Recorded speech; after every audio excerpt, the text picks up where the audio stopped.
Okay, हमारी class शुरू हो गई। चलिए, सभी छात्रों को गुड इवनिंग। और आप लोगों ने व्यंजन संधि कंप्लीट कर ली होगी। जो मैंने कल आपको होमवर्क दिया था वो होमवर्क कंप्लीट कर लिया होगा। स्वर संधि की तुलना में व्यंजन संधि का होमवर्क मुझे कम ही छात्रों ने चेक करवाया है, तो मुझे इससे पता चलता है कि यानी आप लोगों ने होमवर्क नहीं किया है। चलिए, जिन्होंने नहीं किया है वो एक आज कर लेंगे। आज हम क्लास करने वाले हैं विसर्ग संधि की। ठीक है, तो हम विसर्ग संधि पढ़ते हैं। अभी सभी छात्र नहीं आए हैं, कम ही छात्र दिखाई दे रहे हैं, तो आप लोग तब तक अपना कोई डाउट हो तो पूछ सकते हैं। हम क्लास शुरू कर देंगे, फिर उस टाइम पे डाउट मत पूछेगा। अगर आप में किसी भी छात्र को कोई डाउट लगता है तो अगर है कहाँ तक, व्यंजन संधि तक, तो आप पूछ लीजिए। फिर हम शुरू करते हैं अपनी आज की क्लास। चलिए, हमारे कुछ छात्र आ चुके हैं अभी तक, बाकी जो हैं वो बाद में देख लेंगे, रिवीजन कर लेंगे। हम लोग शुरू करते हैं अपनी विसर्ग संधि। तो आज हम विसर्ग संधि पढ़ने जा रहे हैं। तो देखिए, विसर्ग संधि हमारी कौन सी है। तो हमने कहा था कि यदि किसी विसर्ग का मेल किसी स्वर या किसी व्यंजन से होगा तो वो हमारी विसर्ग संधि कहलाएगी।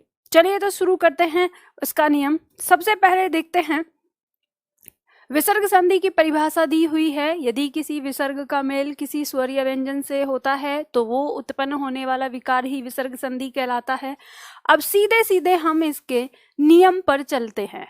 जैसे हमने कल व्यंजन संधि के बारे में पढ़ा था, तो व्यंजन संधि का जिस तरह से था उसी तरीके से हमारा विसर्ग संधि का नियम भी होगा।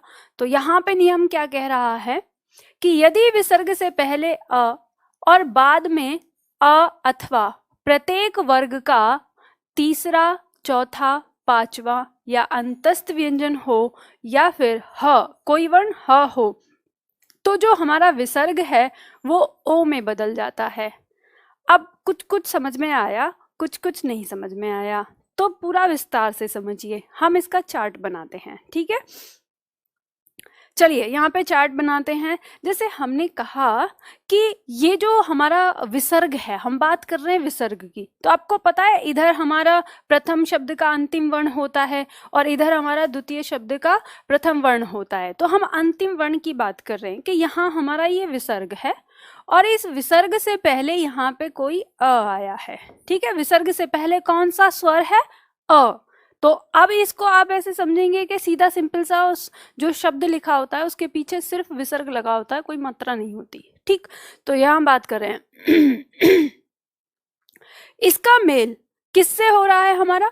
यदि इसका मेल हमारा हो रहा है किसी अ से, ठीक है, किसी अ से, या फिर वर्ग का तीसरा, तो यहाँ पे लिख लेंगे वर्ग का कोई तीसरा वर्ण। और अब तो मुझे तीसरा, चौथा, पांचवा वर्ण समझाने की जरूरत नहीं है, आप लोग स्मार्ट हो गए हो, आप समझ चुके हो, है ना। तो ये तीसरा, ये चौथा या फिर पांचवा। और देखना, इसमें ना थोड़ा ध्यान देना पड़ेगा। जब हम लोगों ने व्यंजन संधि विसर्ग संधि करी थी, व्यंजन संधि जब करी थी, तो हमने तीसरा और चौथा ही लिया था, तो उसमें पांचवा नहीं लिया था, लेकिन इसमें हम पांचवा भी ले रहे हैं, ये ध्यान रखना है, ठीक है। और अंतस्थ व्यंजन, और या फिर एक वर्ण दिया है ह, ठीक।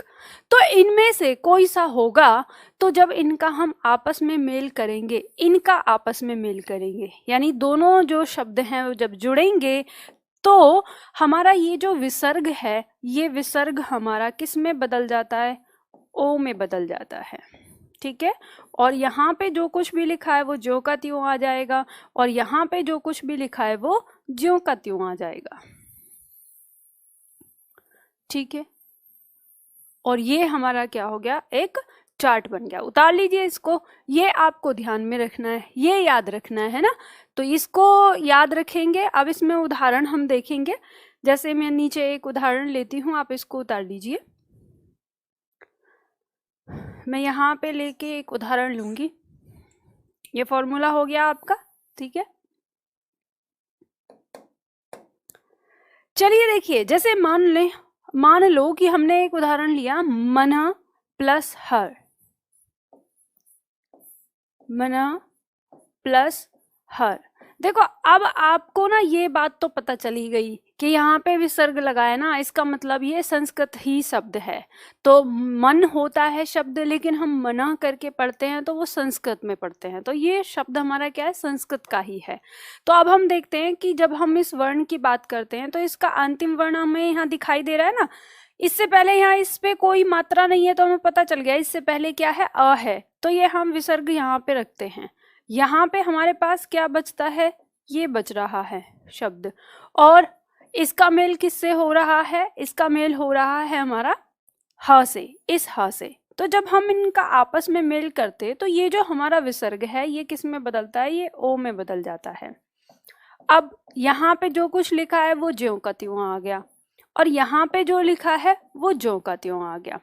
अब यहाँ एक बात को समझिए, एक कंडीशन को आपको समझना है। कंडीशन क्या है कि यहाँ पे ये तो पूरा है।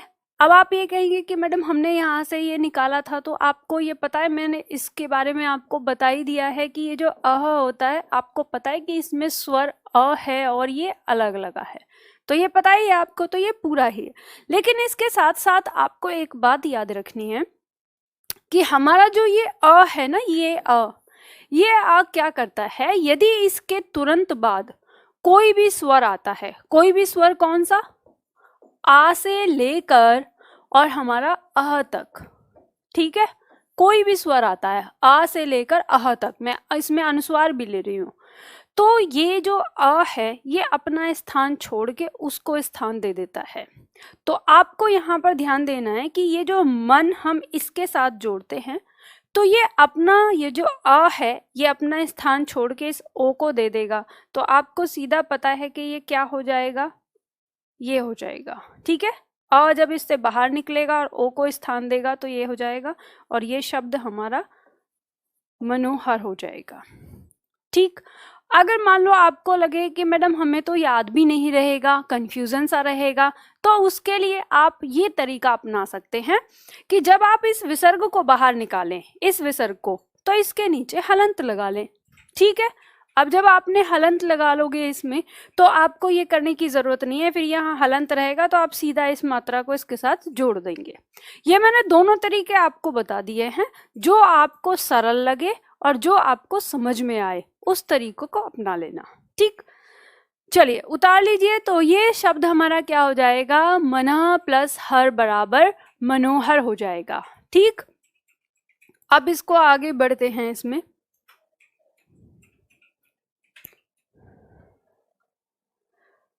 अगला लेती हूं मैं, इसके उदाहरण देख लीजिए थोड़ा। जैसे हमने ये तो किया ही, अब मान लो शब्द है हमारा तपः प्लस भूमि, तो यहाँ पे हमारा क्या हो गया, तपोभूमि। मनः प्लस रथ तो मनोरथ हो गया। अधः प्लस गति अधोगति। पय प्लस द पयोद हो गया। मनः प्लस योग मनोयोग हो गया।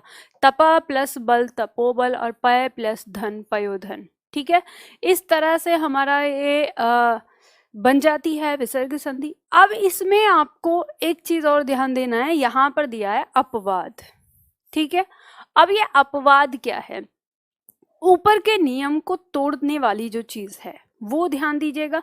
मोस्ट इंपॉर्टेंट आपका नियम और मोस्ट इंपॉर्टेंट आपका इस नियम का अपवाद, ठीक है, दोनों चीज है। तो इसमें क्या देखना है, अब इसमें आपको वही चीज देखनी है जो अभी आपने लिखा था, यानी ऊपर क्या लिखा था, चार्ट आपको बनाना है। हमारा ऊपर नियम क्या कह रहा था कि उसमें हमारा आया था कि ये विसर्ग, और इस विसर्ग से पहले यहाँ कोई अ आया हो, राइट। अच्छा, इस चीज को ना मैं क्या करती हूँ, क्योंकि मैं चाह रही हूँ कि एक ही नियम से आपको सारी चीज समझा दूं, या फिर ऐसे ही आप अपनी नोटबुक में देख लेना, आपके पास तो लिखा हुआ है, मैं दोबारा लिख लेती हूँ। तो ये विसर्ग, और विसर्ग से पहले यहाँ पे क्या था, अ था, और उसका मेल किससे हो रहा था, तो हमने देखा था उसका मेल किसी अ से हो रहा था, किसी तीसरा वर्ण से हो रहा था, चौथे वर्ण से हो रहा था, ठीक है। और इसमें हमने पांचवा भी लिया था, क्या था हमारा, पांचवा वर्ण था। उसके साथ साथ हमने अंतस्थ व्यंजन लिया था, अंतस्थ व्यंजन भी था यहाँ पर, और क्या था हमारा, ह भी था, ठीक है। इनका जब मेल हो रहा था तो ये हमारा जो विसर्ग है ये ओ में परिवर्तित हो रहा था। लेकिन अब कंडीशन क्या है, यहाँ पे ये कह रहा है कि यदि हमारे किसी शब्द में पहले स्थान पर यहाँ पर क्या रखा हो, पुनः एवं अंतः, तो विसर्ग जो है वो ओ में ना बदल के किस में बदलता है, र में बदलता है। मतलब कहना क्या चाह रहा है कि यहाँ पर ये ना होकर यहाँ क्या हो, यहाँ हो पुनः या फिर अंतः।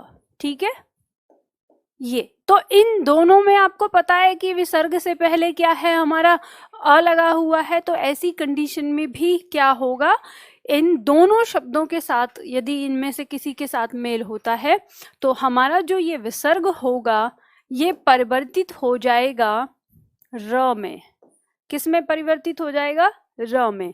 और आगे पीछे जो कुछ भी चीज होगी वो ज्यों की त्यों उतर जाएगी, ज्यों की त्यों, जैसे है वैसे ही। ये हमारा इसमें नियम बना है। अब इसमें आप देखो, इसका उदाहरण ले लो। जैसे मान लो हमने एक शब्द लिया और ये आपके एग्जाम में पूछा जाता है, पुनः प्लस जन। ठीक है, हम इसको ले रहे हैं, ये आपके एग्जाम में पूछा जाता है। तो आपको पता ही है यहाँ पे क्या है, इस विसर्ग से पहले पुनः शब्द आया है। तो हमने इसी की बात करी है कि अगर विसर्ग से पहले पुनः या अंत आ जाता है तो विसर्ग हमारा र में बदल जाएगा। तो ये जो हमारा विसर्ग है आपको पता ही है, जब ये आपस में मिलेंगे तो किस में बदल जाएगा, र में बदल जाएगा। आधा र हो गया। यहाँ पे क्या है, जन्म ज्यों का त्यों उतार लिया हमने। यहाँ पे क्या है, ये हमारा पुनः पुन। ठीक है, ये ज्यों का त्यों उतर गया। अब क्या होगा, ये जो हमारा आधा र है, अब आपको पता है जब हम इसको जोड़ के लिखेंगे तो ये जो ज है ये इस र को उठा के अपने कंधे पे रख लेगा और शब्द हमारा क्या बन जाएगा, पुनर्जन्म। ठीक है, इस तरह से हमारा शब्द बन जाएगा। उतार लीजिए जल्दी से फटाफट। क्या बात है, आज सभी विद्यार्थी छुट्टी पे हैं या कल व्यंजन संधि से डर लग गया तो इसीलिए आज क्लास से आउट हो गए? अब पता नहीं विसर्ग संधि क्या होगी। चलिए कोई बात नहीं। पता है होता क्या है ना, आप जब भी मैं लाइव क्लास लेती हूँ, मैंने यही चीज़ देखा है लाइव क्लास की छात्रों के साथ कि वो पहले ही शुरुआत की 10-15 क्लासेस तक तो आते हैं टाइम से, जिस समय लाइव होता है।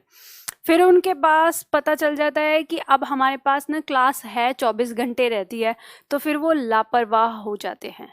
और लापरवाह होके वो क्या करते हैं कि कभी भी पढ़ते हैं और फिर बाद में क्या है कि लाइव क्लास में तो ऐसा लगता है कि चलो सामने मैडम है, शायद डांट देंगी या कुछ कहेंगी, तो तब उनको ऐसा थोड़ा बहुत काम करते भी हैं। लेकिन जब क्लास देखते हैं, आज की क्लास आ गई होगी, अच्छा पढ़ लूंगा, अच्छा 1 साल तक है ना मैडम की क्लास, कोई नहीं अगले महीने पढ़ लूंगा, है ना। तो फिर ऐसे करने लग जाते हैं। लेकिन ध्यान रखिएगा, आप लोग ऐसे बिल्कुल भी मत करिएगा। अगर ऐसे करेंगे तो कोई फायदा नहीं होगा। ये जो आपने मुझे 1500 2000 जो भी पैसे दिए हैं ना, ये सब बेकार चले जाएंगे आपके। और मैं नहीं चाहती कि आप इतना पैसा देने के बाद आपकी चीजें बेकार जाएं। तो क्लास 2 महीने रेगुलर लीजिए और टाइम पे लीजिए। जैसे क्लास का टाइम आता है तो टाइम पे लीजिए। चलिए, तो ये आप लोगों ने उतार लिया होगा फटाफट, तो देख लीजिए इसका। और ये बात ध्यान रखना, ये चारों के लिए ना, ये चारों मोस्ट इंपॉर्टेंट है, निशान लगा के रख लो। संधि में भी पूछे जाते हैं, संधि विच्छेद में भी पूछे जाते हैं, वर्तनी शुद्धिकरण में भी पूछे जाते हैं। आपके एग्जाम में अंतर्धान, ये वर्तनी शुद्धिकरण में लिखने को आता है, अंतर्ध्यान लिखा होता है ना, तो वो गलती होती है, ये आपको ध्यान रखना। और ये पुनर्जन्म, ये दोनों वर्तनी शुद्धिकरण में पूछे जाते हैं और चारों आपके संधि में पूछे जाते हैं। मोस्ट इंपॉर्टेंट है, पढ़ लीजिए इनको, याद कर लेना। चलिए आगे बढ़ते हैं, दूसरा नियम लेते हैं। दूसरा नियम हमारा क्या कहता है, विसर्ग का र हो जाना। दूसरा नियम, विसर्ग का र हो जाना। अब हमारा विसर्ग र कहाँ होता है, तो क्या कह रहा है ये, यदि विसर्ग से पहले ए या आ को छोड़कर कोई दूसरा स्वर आया हो और बाद में आ उ ऊ, या तीसरा, चौथा, पांचवा, या 11वां मतलब अंतस्थ व्यंजन में से कोई हो तो विसर्ग हमारा किस में बदल जाता है? र में। थोड़ा थोड़ा समझ में आया? पूरा समझने के लिए चार्ट बना लेते हैं। चलिए, यहाँ पे कह रहा है कि यदि हमारा ये विसर्ग हो और इस विसर्ग से पहले ए या आ को छोड़कर, ए या आ को छोड़कर अन्य स्वर, अन्य स्वर, ठीक है, ए या आ को छोड़कर अन्य स्वर में कौन से आगे बाकी आ जाएंगे? हमारा ई ऊ, ठीक है। और ये ध्यान दीजिएगा, अगर मैंने इसे इसके ऊपर चढ़ा दिया तो आप मत चढ़ाइएगा, पता चले कि आप भी ऐसे ही चढ़ा दो, मैडम ने लिखा था हम भी ऐसे ही लगा देते हैं। मेरे पास ना स्थान का अभाव है और चीजें जो हैं वो मुझे बड़ी बड़ी लिखनी पड़ती हैं आप लोगों को सही दिखने के लिए, इसलिए यहाँ पे स्थान कम रह जाता है, तो आप लोग सही तरीके से लिखें। और इसका मेल किससे हो? तो इसका मेल हो या तो किसी आ से, या तो किसी ऊ से, छोटे या बड़े से, या फिर तीसरा, चौथा या पांचवा या अंतस्थ व्यंजन, ठीक है, या अंतस्थ व्यंजन। तो इनका जब आपस में मेल होगा तो ये जो हमारा विसर्ग है ये किस में बदल जाएगा? ये र में बदल जाएगा। और यहाँ पर आगे पीछे जो कुछ भी आया है वो ज्यों का त्यों आ जाएगा, ठीक है। ये आपका एक सूत्र बन गया जो आपको याद रखना है। एक उदाहरण ले लेती हूँ, ये फॉर्मूला लिख लीजिए फटाफट से। एक उदाहरण ले लेते हैं, जैसे हमने लिखा नी प्लस धन। अब देखिए, आप लोगों ने इससे पहले किया होगा, रट रट के किए होंगे, लेकिन अब इनको देखिए, अपने हाथ से शब्दों का निर्माण कर लीजिए। ये विसर्ग है और ये विसर्ग से पहले आपको दिखाई दे रही है ये ई लगी हुई है, तो आपको पता है इसका मेल किससे हो रहा है? ये हमारा चौथा वर्ण है। तो जब इनका आपस में मेल होगा तो ये विसर्ग हमारा किस में बदलेगा? र में बदल जाएगा। और जब ये विसर्ग र में बदल गया तो यहाँ पर क्या बचा? नी बच गया। और यहाँ पर क्या आया? धन उतार लिया। आपको पता है ना, आधा र है तो ध इसको अपने ऊपर लेगा। कहानी तो मैंने सुनाई थी ना, क्या करेगा? उसे अपने कंधे पर बिठा लेगा। अब ये बेसहारा है र, और इसको सहारा कौन देगा? ये ध सहारा देगा। और सहारा कैसे देता है ये? किसी र को, जो र आधा होता है, कंधे पे उठा के रख लेता है। हर कोई करता है ना, या तो गोदी में ले लेता है या तो कंधे पे बिठाता है। तो र को हर कोई क्या करता है? कंधे पर बिठाता है।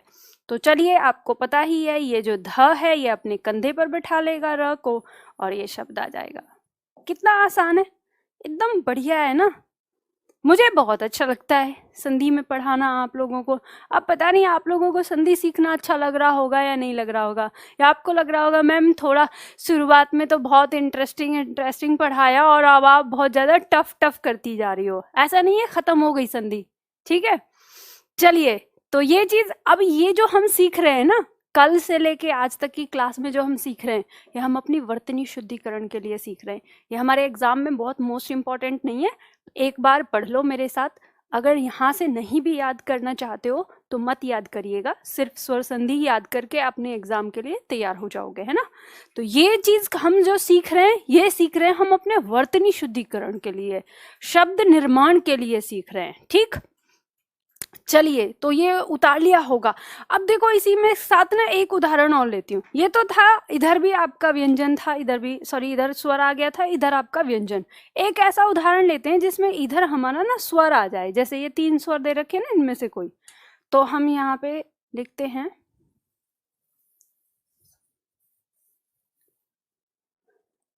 चलिए, जैसे मान लो हमने एक उदाहरण लिया, नी प्लस आशा। तो मुझे पता है आपने बना दिया निराशा, आप स्मार्ट बच्चे हो, अब तो आपके दिमाग में बनेगी संधि। तो देख लेते हैं तरीके से। जब ये दोनों आपस में मिलेंगे, आपको पता है कि इधर ए आ को छोड़कर स्वर आया है और यहाँ आ आया है, तो जब ये आपस में मिलेंगे तो ये जो विसर्ग है हमारा ये र में बदल जाएगा। ये र में बदल गया, ये शब्द यहाँ पर ज्यों का त्यों आ गया। ठीक है, ये ज्यों का त्यों आ गया। अब इसके बाद यहाँ पे हमारे पास क्या बचा, नी बचा। अब देखो यहाँ पर शब्द को जोड़ना है हमें।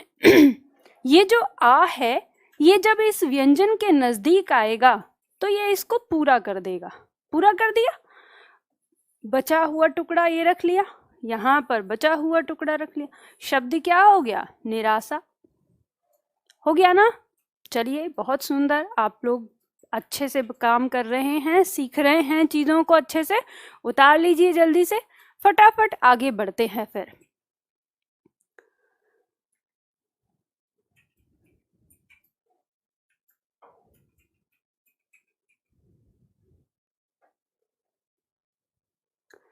चलिए आगे बढ़ते हैं।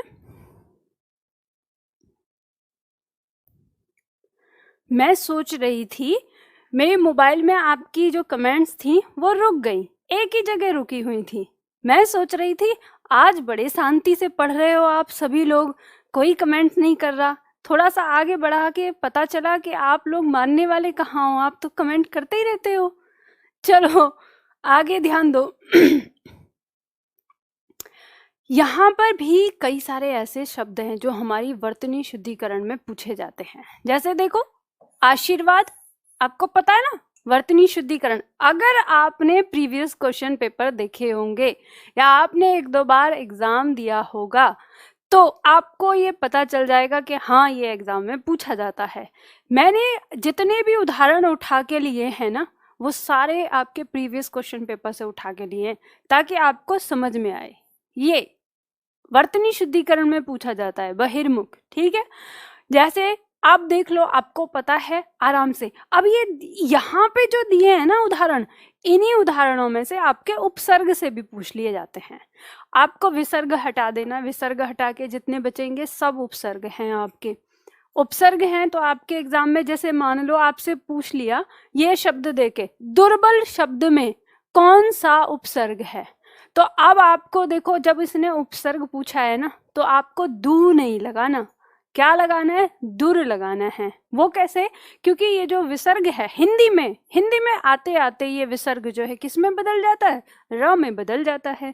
तो ये हमने देखा ही इसमें कि ये हमारा नी प्लस आशा निराशा, नी प्लस बल निर्बल, नी प्लस जन निर्जन, दू प्लस बल दुर्बल, नी प्लस धारण निर्धारण, नी प्लस धन निर्धन, बही प्लस मुख तो बहिर्मुख हो गया। आशी ही प्लस वाद आशीर्वाद हो गया। ठीक है, और देखो आशीर्वाद ये बड़ा आता है वर्तनी में। छात्र क्या करते हैं जब उनसे आशीर्वाद लिखवाया जाता है तो वो ऐसे कर देते हैं, आशीर्वाद ऐसे लिख देते हैं। आप देखेंगे आप किसी से बोलेगा 99% लोग ऐसे लिख देते हैं आशीर्वाद को।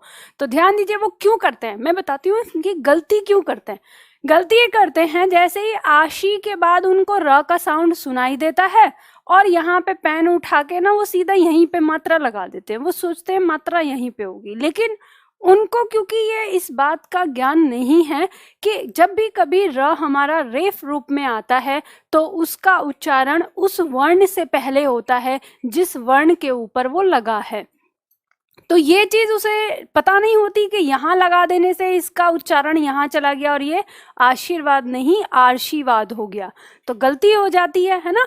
तो आपको ये ध्यान रखना है कि अब आप ऐसे ध्यान रखना चाहते हो उच्चारण के तरीके से तो उच्चारण के तरीके से याद रखो, नहीं तो आपने विसर्ग संधि आपने पढ़ी ही है। विसर्ग संधि में आपको पता ही चला है कि आसी का मतलब होता है अच्छा शुभ और वाद का मतलब होता है वचन। तो जो शुभ वचन आशीर्वाद क्या होता है, जो शुभ वचन होता है। तो आपको पता है कि ये जो विसर्ग है ये किस में बदला है, र में बदला है, आधे र में। तो जब ये आधे र में बदला है तो इसके पीछे वाला वर्ण ही तो इसको गोदी में उठाएगा ना, अपने कंधे पे बिठाएगा। बस सीधा सिंपल सा याद रख लीजिए आप आराम से। चलिए ये तो सब चीज याद हो जाएगी। अब आगे बढ़ते हैं अगले तीसरे नियम में।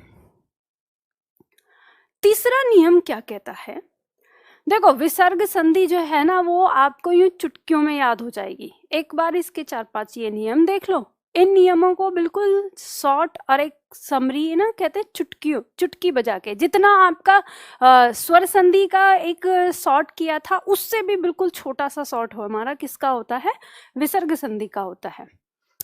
ध्यान दीजिए इसमें ये क्या कह रहा है, तीसरा नियम कह रहा है कि विसर्ग जो हमारा तालु श है उसमें कब बदलता है।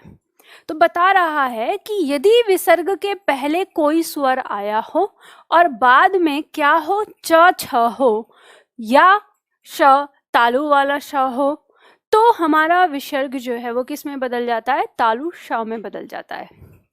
अब इसको चार्ट से समझ लो, कहना क्या चाहता है ये हमसे, तो ये कहना चाहता है कि यहाँ पे मतलब विसर्ग है और इस विसर्ग से पहले कोई स्वर है, ठीक है, कोई भी स्वर, अ से लेकर अ तक कोई भी स्वर, उसका मेल किससे हो रहा है जी, तो उसका मेल हो रहा है किसी च या छ या फिर तालु श, इनसे अगर किसी से मेल होता है तो ये जो हमारा विसर्ग है ये तालु श में परिवर्तित हो जाता है और आगे पीछे जो कुछ भी लिखा है वो ज्यों का त्यों आ जाता है। जरा उदाहरण भी देख लेते हैं इसका लगे हाथ। जैसे मान लो हमने लिया निहि प्लस छल, ठीक है, निहि प्लस छल।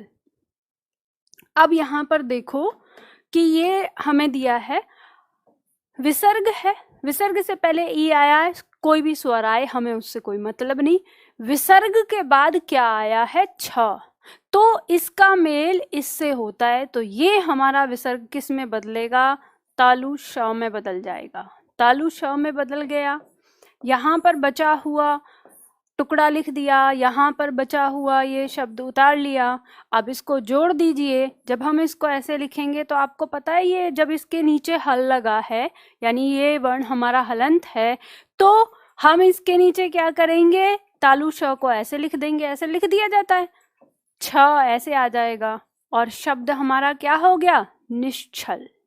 शब्द क्या हो गया, निश्चल, ठीक है।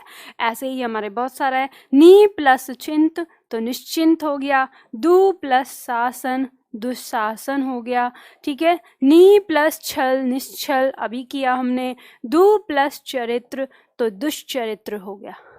आराम से हो जाएगा, कुछ भी नहीं है इसमें। चलिए ठीक है, ये कौन पूछ रहे हैं, कोई संधि की ट्रिक है। ट्रिक, आपको ट्रिक ही ट्रिक तो बता रही हूँ तब से, या तो आपने क्लास ध्यान से नहीं पढ़ी है या फिर आप चीज़ों को बस ऐसे ही सुन के मैडम को सुन के रह जा रहे हैं, आप पढ़ नहीं रहे। ये कैसा क्वेश्चन है भाई, ये तो यही वाला डायलॉग मारा जाएगा, अरे ये कैसा क्वेश्चन है। चलिए ट्रिक तो मैं आपको बता ही रही हूँ, लिख के भी दी है मैंने।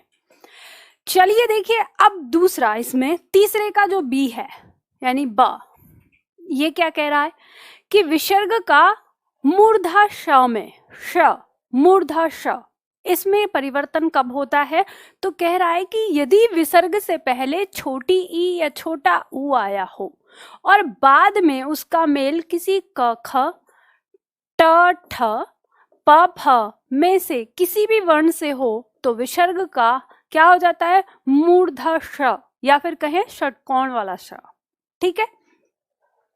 चार्ट बना लेते हैं।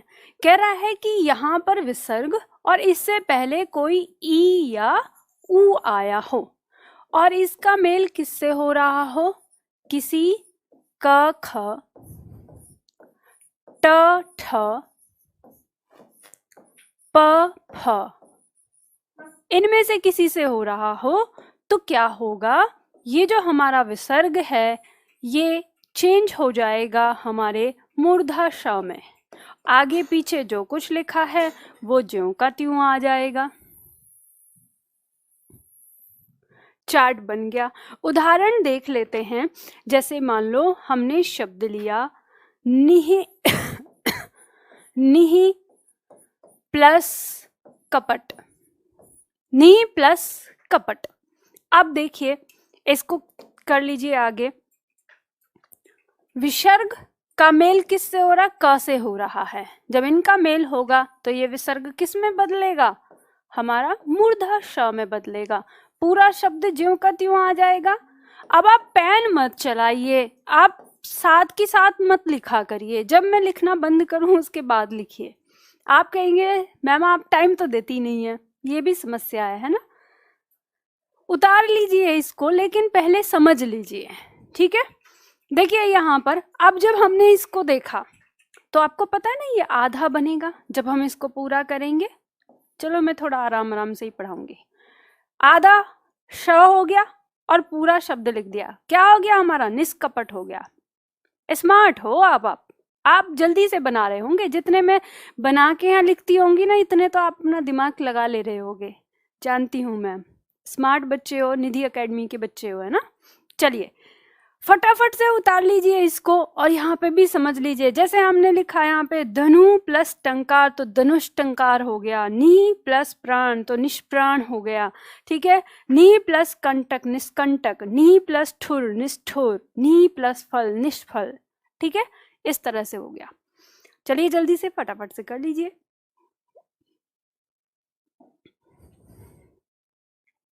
उतार लिया होगा अब तो, साथ की साथ उतारते रहते हैं ऐसे तो। चलिए ठीक है, फिर आगे बढ़ते हैं। मिटा दूं मैं इसको। अब इसके बाद जो हमारा तीसरा रूल था, उस तीसरा रूल का ही जो यहाँ पर तीसरा रूल है, विसर्ग का स, कौन सा? दंत स। ये कब होता है? तो यहाँ दिया है यदि विसर्ग के बाद त, थ या स दंत स हो तो विसर्ग का दंत स हो जाता है। अब देखिए, अगर आप में से ऐसे छात्र होंगे जिन्होंने वर्णमाला को नहीं पढ़ा होगा तो इसको पढ़ने में वाकई ही परेशानी हो रही होगी। जैसे जो लोग अभी एडमिशन लेते हैं तो सोचते हैं कि पहले लाइव क्लास ले लें मैडम की। तो ध्यान रखिए, अगर आपने हमारी वर्णमाला की क्लास नहीं करी है तो संधि पढ़ने में आपको बहुत ज़्यादा बोरिंग लगेगा। ना ही तो आपको ये समझ में आएगा कि तालु श कौन सा है, मूर्धा श कौन सा है और दंत स कौन सा है, ठीक है। तो ये चीज़ कहाँ समझ में आएगी? ये वर्णमाला में समझ में आएगी, ठीक। तो आपको वर्णमाला पढ़ना है जिन्होंने नहीं पढ़ा है। तो चलिए देखिए, इसको देख लेते हैं। कह रहा है कि यहाँ पर हमारा विसर्ग है और यहाँ कुछ भी है। इसका मेल किससे हो रहा है? इसका मेल हो रहा है त या थ या स। इनका मेल आपस में होगा तो ये जो हमारा विसर्ग है ये क्या हो जाएगा? दंत स में बदल जाएगा। आगे पीछे जो कुछ भी होगा वो हम ज्यों का त्यों लिख देंगे और यही हमारा क्या बन गया? फॉर्मूला। उदाहरण समझ लेते हैं। जैसे दिया है नमः प्लस ते। अब मुझे पता है आपने बोल दिया होगा नमस्ते, बन गया है। चलिए देखिए, विसर्ग है, इस विसर्ग का मेल किससे हो रहा है? त से हो रहा है।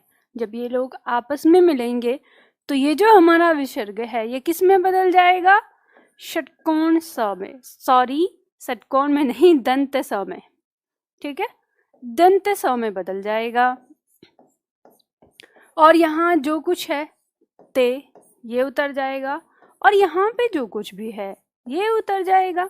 विसर्ग तो हमने चेंज कर लिया और शब्द को हम जोड़ देंगे। शब्द हमारा क्या हो जाएगा? नमस्ते। नमस्ते, ठीक है। अब देखो, नमः का मतलब होता है नमन है। ते माने उनको, उनके लिए।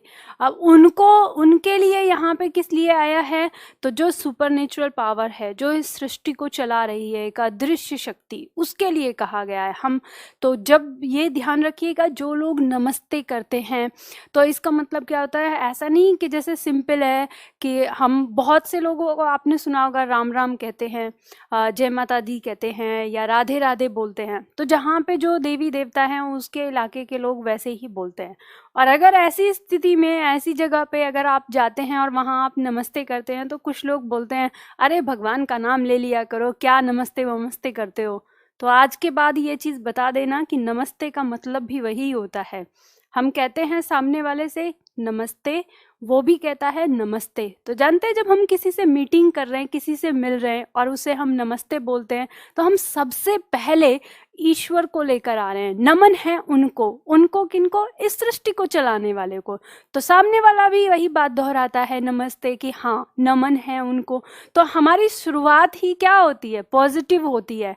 तो ये चीज़ हमें समझनी है। अब मुझे नहीं पता आप लोगों को आपके टीचर ने ये समझाया होगा, नहीं समझाया होगा।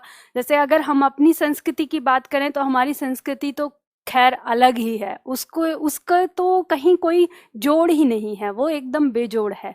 हम लोग तो पैर छू के मिलते हैं लोगों से, गले लग के मिलते हैं, हाथ जोड़ के मिलते हैं, राम राम कह के, नमस्ते करके। खैर चलिए, आपको ये ज्ञान दे दिया मैंने आज से, जिनको नहीं पता था और अब पता चल गया है तो इसे फॉलो करना। कोई भी काम शुरू करने से पहले या कहीं किसी से मिलने से पहले नमस्ते कहना। चलिए, मुझसे भी मिलने से पहले, है ना। आगे बढ़ते हैं। मैम पिक्चर बीच बीच में धुंधली आ रही है, इसका कारण ये है कि आपका नेट कमजोर हो सकता है, इसलिए हमारी पिक्चर बीच बीच में धुंधली हो जाती है। चलिए आते हैं यहाँ पर। अब आपको समझ में आ गया कि यहाँ नमा प्लस ते नमस्ते हो गया, मना प्लस ताप मनस्ताप, दु प्लस साहस दुस्साहस हो गया, नी प्लस तेज निस्तेज हो गया, नी प्लस संताप निस्संताप हो गया। एग्जाम में आपकी वर्तनी के रूप में ये शब्द आते रहते हैं, याद करना है, इनको पढ़ना है, अच्छे से समझना है। अब आप कह रहे होगे कि मैम आपने 3 नियम बताए हैं ना, सर के ऊपर से जा रहे हैं, थोड़ी सी परेशानी बेचैनी सी हो रही है, हम कैसे याद करेंगे? थोड़ी सी घबराहट हो रही है ना, ये लग रहा है कि कैसे याद करेंगे। पहले वाले में तो हमने तीसरा चौथा पांचवा वर्ण करके याद कर लिया, लेकिन यहाँ पे विसर्ग के बाद अगर त था आ गया तो कौन सा वाला स, और अगर क ख आ गया तो कौन सा वाला स, और च छ आ गया तो कौन सा वाला स, इसको कैसे याद करेंगे? या रटना पड़ेगा? तो नहीं, रटना नहीं पड़ेगा। आपको एक शॉर्ट ट्रिक देती हूँ, एक तरीका देती हूँ। अगर आपने उच्चारण स्थान को याद रखा है तो आपको रटने की जरूरत नहीं, सिर्फ समझने की जरूरत है।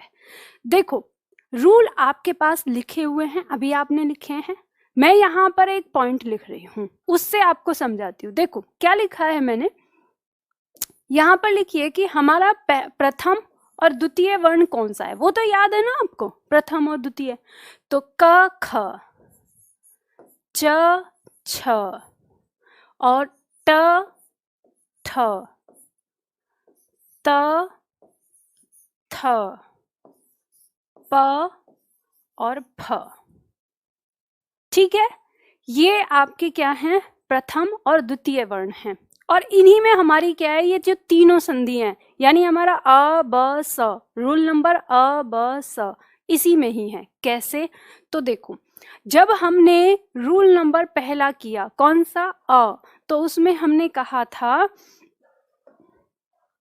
कि हमारे जो विसर्ग है उसका मेल किससे हो? किसी च छ, किसी च या छ, या फिर यहाँ पे लिख देते हैं कौन सा? तालु श, इनसे हो। तो उत्पन्न विकार जो होगा, विसर्ग जो बदलेगा, वो किस में होगा? तालु श में होगा। राइट? अभी पहले मैं यहाँ लिख लेती हूँ, उसके बाद आपको पूरी हिंट बताऊंगी। उसके बाद हमने अ ब स यानी स में हमने देखा कि यदि हमारा जो विसर्ग है वो किससे मिले? किसी त थ या फिर किसी दंत स से मिले, तो इसका जो रिजल्ट होगा वो हमारा क्या होगा? ये दंत श होगा। ठीक है, और इसके बाद ग्रीन दिखेगा। चलिए, हमने जो हमारा ब था उसने कहा था यदि हमारे किसी विसर्ग का मेल किससे हो? किसी क ख से हो, या किसी ट ठ से हो, या किसी प फ से हो, तो ये इसमें रिजल्ट क्या आएगा हमारा? मूर्धा श। ये हमने पढ़ा ना। अब देख लो यहाँ पर, ये वाला जो हमारा फॉर्मूला था, ये था अ, तीसरे का अ, और ये क्या था हमारा? तीसरे का श, और ये वाला हमारा रूल क्या था? तीसरे का ब। मैंने नंबर भी डाल दिए, ABCD करके आप डाल सकते हो, भले ही चाहे ABCD डाल सकते हो रूल नंबर। अब देखो, यही था जो तीनों पढ़े थे। और इनको कैसे याद रखना है आपको? आपको याद है ये जो हमारा च वर्ग है कौन सा है? उच्चारण स्थान तालु। तो तालु का मेल जब तालु से हो रहा है तो तालु ही रिजल्ट निकल रहा है। ये वाला स हमारा कौन सा है? तालु श। तालु का मेल यानी विसर्ग का मेल किसी तालु वाले वर्ग से हो रहा है तो तालु वाला श ही निकल रहा है।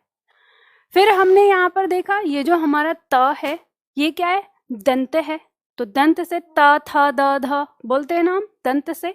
तो विसर्ग का मेल किसी दंत वर्ग से हुआ तो हमारा रिजल्ट भी क्या निकल रहा है? दंत श निकल रहा है, दंत श। ठीक। और उसके बाद बस इतना ही तो आपको याद रखना है। बाकी जो नीचे का एक छोड़ के और ये जो बचा वो क्या हो गया? हमारा मूर्धा आ गया। आप ऐसे रख सकते हो पहला ट को कि ट हमारा क्या है? मूर्धा है। तो मूर्धा से मूर्धा रिजल्ट हो रहा है और ऊपर नीचे वाला जो है वो किस में जा रहा है? मूर्धा के हिस्से में ही जा रहा है। सीधा सिंपल हो गया ना याद? बताइए इसमें कहीं कोई दिक्कत? 1 सेकंड में आपको याद हो गया।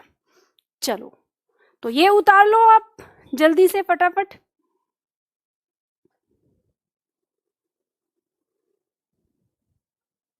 उतार लिया आप लोगों ने? चलो आगे बढ़ते हैं फटाफट। अब एक चीज और देखना है, अभी हमारा विसर्ग जो है वो कहीं कहीं लोप हो जाता है। तो ये लोप कहाँ होता है ये ध्यान देना है। लोप का मतलब क्या है? गायब हो जाना। तो विसर्ग का लोप हो जाना, विसर्ग हमारा गायब कहाँ होता है वो देखना है। यदि विसर्ग के बाद कोई र आया हो तो विसर्ग लुप्त हो जाता है और उसके पहले का जो स्वर है वो दीर्घ हो जाता है। अब देखो क्या कह रहा है ये कह रहा है हमारा यहाँ विसर्ग आया है और इस विसर्ग से पहले हमारा कोई लघु स्वर दिया हो तो क्या होगा? इसका मेल किससे हो रहा है? किसी र से हो रहा है। तो इनका मेल होने पे ये जो विसर्ग है ये तो हो जाता है लोप। ठीक है। और यहाँ पे जो हमारा लघु स्वर है वो किस में बदल जाएगा? वो बदल जाएगा दीर्घ स्वर में। और ये जो र है ये हमारा ज्यों का त्यों आ जाएगा। ये हमारा फॉर्मूला है, इसको थोड़ा समझ लेते हैं। जैसे शब्द है हमारा नी प्लस रस। आपको पता है विसर्ग के बाद क्या आया? र आया है। तो ऐसे हम क्या करेंगे? ये जो हमारा जब इनका आपस में मेल करेंगे तो ये हमारा क्या हो जाएगा? गायब हो जाएगा। ये गायब हो गया। और ये जो हमारा लघु है ये क्या हो जाएगा? जब हम इसको यहाँ नीचे रखेंगे तो ये क्या हो जाएगा? दीर्घ हो जाएगा। तो ये दीर्घ हो गया और यहाँ जो बचा है वो ज्यों का त्यों उतर जाएगा। अब आपको पता है शब्द क्या हो गया हमारा? नीरस हो गया। क्या हो गया? नीरस। ठीक है, सिंपल है बहुत ज्यादा। अब आपके दिमाग में आ रहा होगा, एकदम से आ रहा होगा, उतार लीजिए इसको, कि मैडम इस तरह से तो ये पहला उदाहरण दिया है नी प्लस रोग तो निरोग हो गया, लेकिन हम तो निरोग लिख देते हैं, तो क्या वो गलत है? आ रहा है ना दिमाग में ये डाउट? जल्दी उतार लीजिए। चलिए इसको भी बताती हूं आपको। लिख लिया?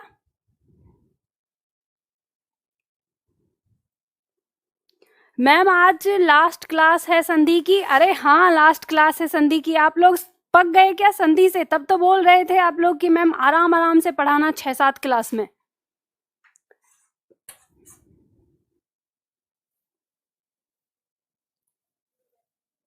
चलिए देखिए, अभी जो मैंने आपको एक डाउट दिया है उस डाउट पर ध्यान दीजिए। यहां पर हम लिखते हैं नी प्लस रोग। हमारी संधि के नियम के अनुसार आपको पता है विसर्ग क्या हो जाएगा? गायब हो जाएगा। और ये जो हमारा लघु है ये दीर्घ हो जाएगा। क्या हो जाएगा? दीर्घ हो जाएगा। और यहाँ जो बचा है वो इसके साथ जुड़ जाएगा और आने वाला जो हमारा शब्द है वो क्या हो जाएगा? निरोग हो जाएगा। क्या हो जाएगा? निरोग, संधि के नियम के अनुसार। तो याद रखिए ये शब्द हमारा तत्सम है, सही है, ये भी ध्यान रखना, तत्सम है और सही है। लेकिन क्योंकि जब हम बोलते हैं निरोग तो हमारी जिह्वा पे ना काफी स्ट्रेस पड़ता है, भार पड़ता है जिह्वा पे। और हिंदी जो बनी है, हिंदी भाषा का जो निर्माण हुआ है वो जिह्वा को आराम देने के लिए हुआ है। भार नहीं पड़ना चाहिए जिह्वा पे, किसी भी शब्द का उच्चारण करते समय। तो हम जब निरोग बोलते हैं तो भार पड़ता है, लेकिन हम बोल देते हैं निरोग, तो निरोग बहुत जल्दी एकदम फ्लो में निकलता है। तो धीरे धीरे हमने इसको क्या कर दिया, इसको निरोग ही लिखना शुरू कर दिया। तो जब हमने इसको निरोग लिखना शुरू किया तो हमारे विद्वानों ने इसको नाम दिया तद्भव शब्द। ये क्या है, तद्भव। लिख लीजिएगा पूरा, वो लिख लीजिए यहाँ पर ये।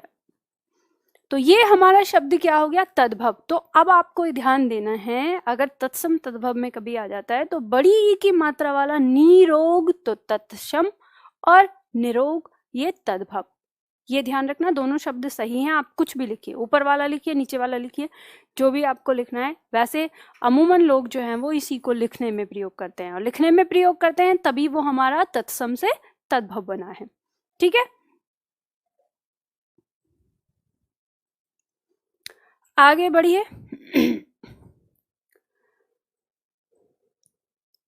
Next number 5। नंबर 5 नियम जो है हमारा वो क्या कहता है, नमा एवं पुर में विसर्ग का स हो जाता है। तो नमा एवं पुर में विसर्ग का क्या हो जाता है, दंत स हो जाता है। क्या कहा है इसने, नमा एवं पुर में विसर्ग का मेल किसी क या प से हो तो विसर्ग का स दंत स हो जाता है। जैसे यहाँ पे हमसे बोला गया है, हमारा नियम अलग से लिखना है कि ये दो शब्द आए हों, कौन कौन से, नमा और पुर। तो यहाँ लिख लेते हैं नमा या पुर, पुरह। ठीक है, इसका मेल किससे हो, किसी क से हो या तो फिर किसी प से हो। तो जब इनका आपस में मेल होता है तो इनका जो विसर्ग है, यानी ये जो इनका विसर्ग है, ये किस में बदल जाता है, ये बदल जाता है दंत स में। और यहाँ पर जो कुछ भी लिखा है वो ज्यों का त्यों आ जाएगा, यहाँ पे जो लिखा है वो ज्यों का त्यों आ जाएगा।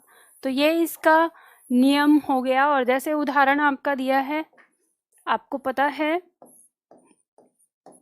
नमा प्लस कार, नमा आया है, उसके बाद क से मेल हो रहा है विसर्ग का, तो ये विसर्ग किस में बदल जाएगा, दंत स में बदल जाएगा। यहाँ पर ज्यों का त्यों आ गया ये शब्द, और यहाँ पर ज्यों का त्यों आ गया, और पूरा शब्द लिख दीजिए। तो पूरा शब्द हमारा क्या हो गया, नमस्कार। ठीक है, नमस्कार। उसी तरह से शब्द दिया है हमारा पुरः प्लस कार, इसको याद कर लीजिए, वर्तनी शुद्धिकरण में बहुत ज्यादा पूछा जाता है। हम उच्चारण करते हैं जैसे पुरुषकार कर देते हैं, पुरुषकार, तो ऊ का साउंड जो लेते हैं वो गलत होता है, पुरुषकार नहीं पुरस्कार होता है। तो वो पुरस्कार जो शब्द है वो ऐसे लिखा जाएगा। और क्योंकि हम बोलने में उच्चारण में गलती करते हैं, इसलिए हमारे एग्जाम में ये बहुत बार पूछा जाता है वर्तनी शुद्धिकरण के अंदर। तो आज से आपको याद हो गया कि पुरः प्लस कार से मिलकर बना है पुरस्कार, तो इसमें ऊ की मात्रा कभी भी नहीं आएगी। ठीक है, तो इस तरह से आपने क्या किया, जो विसर्ग संधि है उसको कंप्लीट कर लिया। विसर्ग संधि हमारी कंप्लीट हो जाती है यहाँ पर। ठीक है, चलिए आगे देखते हैं अब क्या करना है आपको। ये पहचान मैंने आपको संधि की बता दी थी, किसी शब्द में आपको पहचान कैसे करनी है। अब उसी के नीचे आपकी यहाँ पर या तो लिखी है, ये लिखी हुई है आपके पास, यही वाली सीट है मेरे पास जो आप लोगों को दी है। तो अब इसको समझ लीजिए, ये जो विसर्ग संधि है आपकी, इसकी पहचान क्या है और इसको कैसे करना है। देखिए समझ लीजिए, यहाँ पे जो दिया हुआ है, यहाँ ये कहा है कि इधर हमारा एक सार्थक शब्द और इधर हमारा एक सार्थक शब्द, बीच में हमारा विसर्ग। आपने देखा विसर्ग संधि के अंदर जो परिवर्तन हो रहा है वो विसर्ग में ही हो रहा है, और किसी शब्द में नहीं हो रहा, ना आगे ना पीछे, सिर्फ अंतर किस में आ रहा, विसर्ग में। और आपने जितने भी रूल पढ़े विसर्ग संधि के, या तो वो ओ में बदला है, या तो वो र में बदला है, या फिर तीनों श में। यहाँ लिखा है या तो ओ में, या तो र में, या तो तीनों स में से किसी एक में। कोई पांचवे के बाद छठा तो कोई आया ही नहीं ना रिजल्ट। तो बस यही है आपकी शॉर्ट ट्रिक, और इसी को आपको पकड़ना है। जब भी कोई शब्द आपका दिखाई दे जिसमें अगर आपसे पूछा जाए कि इसमें क्या विसर्ग संधि है, तो आपको क्या देखना है कि शब्द के बीचों बीच इन 3 में से, यानी इन 5 में से कौन सा वर्ण का चेंज दिखाई दे रहा है, कौन सा आपको रिजल्ट दिखाई दे रहा है। तो जो रिजल्ट आपको दिखाई दे उसको आप पकड़ लो और इसके दोनों तरफ ये देख लो कि कहीं कोई सार्थक शब्द तो नहीं। अब ये सार्थक शब्द का क्या लोचा है, तो ये चीज आपके सामने लिखी हुई है। अब मैं आपको इसे बताती हूँ एक एक करके, और यहीं से आपको बताऊंगी विसर्ग संधि की संधि विच्छेद। विसर्ग संधि की संधि विच्छेद आपको कैसे करना है, जैसे मान लो आपके सामने एक शब्द दिया, शब्द क्या है, मनोरथ। ठीक, आपसे पूछा एग्जामिनर ने शब्द क्या है, मनोरथ है। आपसे पूछा एग्जामिनर ने कि मनोरथ शब्द में कौन सी संधि है, तो आप कैसे पहचानेंगे, तो आप पहचानेंगे कि शब्द के बीचों बीच आपको ओ दिखाई दे रहा है। सबसे पहली हिंट, आपने क्या देखा कि शब्द के बीचों बीच आपको क्या दिखाई दे रहा, ये ओ दिखाई दे रहा है। अब ओ के बाद ये शब्द और ये शब्द क्या ये सार्थक दिखाई दे रहे हैं, तो आप अगर देखें तो रथ अपने आप में होता है एक सार्थक शब्द, और अगर आप ये देखें मन तो अपने आप में एक सार्थक होता है। तो आप दिमाग में ही लगाइए, अगर मैं इस विसर्ग, ये जो ओ है इसको विसर्ग बदल दूं तो क्या ये इसके साथ आ जाता है, तो बिल्कुल आ जाता है। यही आपकी संधि विच्छेद निकल के आ गई। बताइए, व्यंजन जो हमारी विसर्ग संधि है इसका संधि विच्छेद भी बहुत आसान है और इसका संधि भी आसान है। आप कहेंगे मैडम एक मिनट, हमको बेवकूफ मत बनाइए, शब्द के बीचों बीच ओ वाली चीज तो आपने गुण संधि में भी बनाई थी, वहां भी बताई थी, और हम कैसे पहचान करेंगे कि गुण संधि कौन सी है और हमारी विसर्ग संधि कौन सी है। दिमाग में आया ना डाउट, चलो अंतर बताती हूँ। देखो कैसे पहचानोगे, दो शब्द मैंने आपके सामने दिए, एक शब्द यहां पे रखा है चंद्रोदय, ठीक है, और दूसरा शब्द मैंने यहां पे लिखा तपोबल, राइट। देखिए तपोबल और चंद्रोदय, अब बताइए अगर आपसे इसमें कोई पूछे कि ये कौन सी संधि है, तो ये दोनों अलग अलग संधि हैं, एक है गुण संधि और एक है विसर्ग संधि। तो अब ये बताइए कि गुण संधि और विसर्ग संधि आप कैसे पहचान करेंगे। कहेंगे मैम यही तो हम पूछ रहे हैं आपसे कि इसकी पहचान हम कैसे करेंगे। तो देखो आप कैसे करोगे इसकी पहचान, आपको शब्द के बीचों बीच ओ दिखाई दे रहा है, दिखाई दे रहा है ना, इधर भी दिखाई दे रहा है, इधर भी दिखाई दे रहा है, तो आपको ध्यान देना है सार्थक शब्द पर। और सार्थक शब्द मैंने बताया कि जब भी शब्द के बीचों बीच आपको ये ओ दिखाई दे तो आपको क्या करना है, इस ओ को हटाकर आपको क्या लिख देना है, आपको लिख देना है विसर्ग। अब आपने विसर्ग लिख दिया तो ये तपा अपने आप में आ गया और इधर एक सार्थक शब्द बल अपने आप में आ गया। आपको पता नहीं इन्हीं से मिलके बनाया आपने, राइट। अगर आप यही काम यहां पर करते हैं, इसको हटाते हैं, ठीक है, और यहां पर क्या लिख देते हैं, अगर विसर्ग बनाते हैं तो आपको पता है चंद्र तो एक शब्द अपने आप में हो सकता है, लेकिन दय जो है ये पूरा नहीं हुआ, और जब ये पूरा सार्थक नहीं हुआ तो इसका मतलब इसमें कोई और दूसरी संधि है, और वो दूसरी संधि कौन है, तो आपको पता ही है ये विसर्ग नहीं होगा। आपको पता है कि जब आप इसका ओ बाहर निकालेंगे, ये जो इसका ओ है इसको बाहर निकालेंगे तो एक टुकड़ा ये होता है और एक टुकड़ा आपको ये दिख रहा है, लेकिन ये हलंत के साथ है क्योंकि ओ बाहर निकाला है आपने।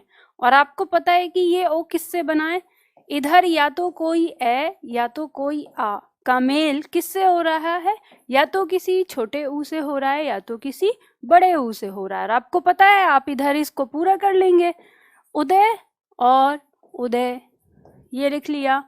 इधर आपको पता है चंद्र या चंद्रा, तो आपको पता है कि चंद्रा कोई शब्द नहीं होता है, तो इधर क्या आ गया, चंद्र। और आपको पता है उदय कोई शब्द नहीं होता, उदय होता है। तो ये हमारी क्या हो गई, स्वर संधि।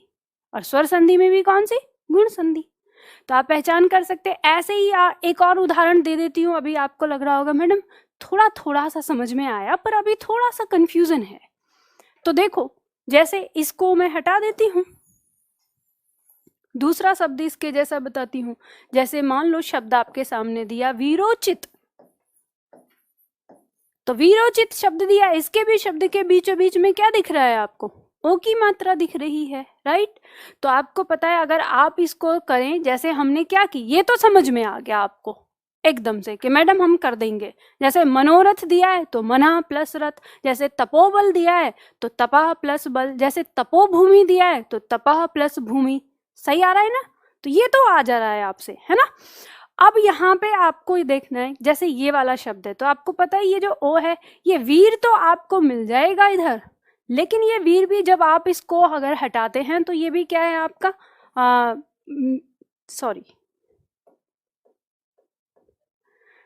ये जो वीर शब्द निकालेंगे ये तो एक सार्थक मिल जाएगा, लेकिन जब इधर चित निकालेंगे ना तो ये चित सार्थक शब्द नहीं होगा। अब आप कह रहे हैं कि सार्थक शब्द का मतलब क्या है, सार्थक शब्द का मतलब मैंने संधि की शुरुआत में ही बताया था, जिस शब्द का अपना कोई एक अस्तित्व हो, जिसका अपना कोई एक अर्थ निकलता हो।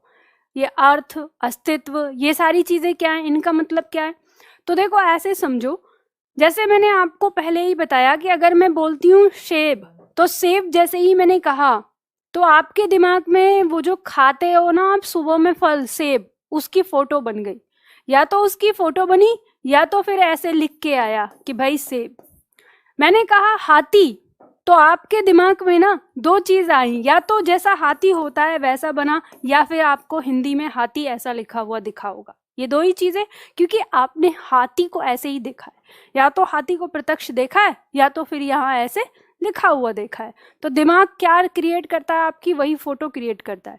तो जब कोई शब्द आपके सामने आए और आपके दिमाग में ऐसी ही कोई फोटो क्रिएट हो, ऐसा ही कोई भाव क्रिएट हो, जैसे मान लो मैंने बोला पिटाई, तो पिटाई से कोई फोटो तो नहीं आएगा, लेकिन आपके दिमाग में आएगा जब आपकी मम्मी ने आपकी पिटाई करी होगी ना, तो वो वाली चीज है, हाँ पिटाई ऐसे होती है, किसी को मारते पीटते हैं, थप्पड़ वप्पड़ ऐसे। तो भाव समझ में आया ना। तो इसी चीज को कहते हैं सार्थक शब्द। जब भी कोई शब्द आप लो और आपके दिमाग में उसका फोटो बने, उसका भाव समझ में आए, वही सार्थक होता है। तो यहाँ पे मैंने जो आपको बात कही थी, इन दो शब्दों के साथ हमें भाव कैसा समझ में आया था, जब हमने यहाँ पे बोला, जब उदय कहा था ना, तो उदय शब्द का भाव समझ में आया था कि किसी चीज का उगना, लेकिन दय शब्द का कोई भाव हमारे दिमाग में नहीं आया। लेकिन चंद्र जब हमने बोला तो चंद्र से हमारे दिमाग में चंद्रमा आया, राइट। अब जैसे तपा, तप से आपको पता चला तप, और बल, बल सार्थक आपको पता है ताकत, ठीक है। ऐसे ही हम अगर बोलते हैं तपोभूमि, तो तप से तप और भूमि तो आपको पता ही है, यानी भाव समझ में आता है हमारे दिमाग में। तो इसी चीज को कहते हैं सार्थक, ठीक है। चलिए, तो अब आप लोगों को समझ में आया ये चीज। तो हम लोगों ने आज क्या कर ली, अपनी ये विसर्ग संधि कंप्लीट कर ली, और इसी के साथ हमारी संधि समाप्त हो जाती है। अब आप लोगों को क्या करना है, आप लोगों को अब संधि के मैं कुछ प्रश्न उत्तर दूंगी जो आपके अभ्यास उसमें मिलेंगे। कहाँ पे मिलते हैं जैसे मैं आपको दिखा देती हूँ। जब भी आप कोई क्लास करते हैं, अगर आप देख पा रहे हैं मोबाइल को, तो जब आप ये खोलते हैं ना, जब आपकी क्लास यहाँ पे दिखती है, लाइव क्लास में तो वो नहीं दिखेगा, लाइव क्लास खत्म होने के बाद दिखेगा। तो यहाँ पे आपकी वीडियो, और वीडियो की बगल में यहाँ पे एक्सरसाइज, और उसकी बगल में नोट्स। तो जब आप इस नोट्स पे जाते हैं तो आपको पता है क्या मिलती है, आपको ये पीडीएफ मिलती है। और वही जब आप एक्सरसाइज में जाएंगे तो यहाँ पे आपको प्रश्नोत्तर मिलेंगे। ये प्रश्नोत्तर आपको पीडीएफ में भी मिलते हैं। जो पीडीएफ है उसमें हर जो आपका, जैसे मान लो यहाँ पे भी हम देखेंगे संधि विच्छेद के बाद, यहाँ पे ये दिए ना ऐसे संधि और संधि विच्छेद के बाद उनके प्रश्न दिए हैं। तो आप चाहो तो पहले इन प्रश्नों के अभ्यास ऐसे कर सकते हो, जैसे आपने निकाल के रख लिया होगा तो उत्तरमाला भी दी है, मैच कर सकते हो, ठीक है, ये चीज़ कर सकते हो। लेकिन जो ये मोबाइल में दिया है, मोबाइल में एक्सरसाइज कैसे है, जैसे आपके ऑनलाइन पैटर्न में आती है, तो जो ऑनलाइन में आप देते हो उस तरीके से, तो आपको कोई हिंट नहीं चाहिए, तभी साथ के साथ आंसर देखना है, वो सारी चीज़ें सॉल्यूशन देखना है, तो उसी के हिसाब से आपका ये इसमें दिया होता है मोबाइल में, आप प्रैक्टिस भी कर सकते हो। इससे फ़ायदा क्या होगा आप लोगों का, चलिए आपके क्लास खोल के रख लेती हूँ, आप कमेंट्स करेंगे फिर। तो इससे फ़ायदा ये होगा आप लोगों को कि जब जैसे आपने प्रश्न किया, उसके बाद 1, 2, 3 या 10, 5 आपको ना पॉइंट मिलते हैं, और जो इस ऐप में मैंने वही चीज़ें बनाई हैं, पॉइंट वाला चीज़ें, कि जब ये पॉइंट मिलेंगे, आप जितनी ज़्यादा से ज़्यादा जैसे क्लास देखते हैं, तो हर क्लास देखने का भी पॉइंट मिलता है। कोई एक्सरसाइज कर रहे हैं, एक्सरसाइज करने का पॉइंट मिलेगा।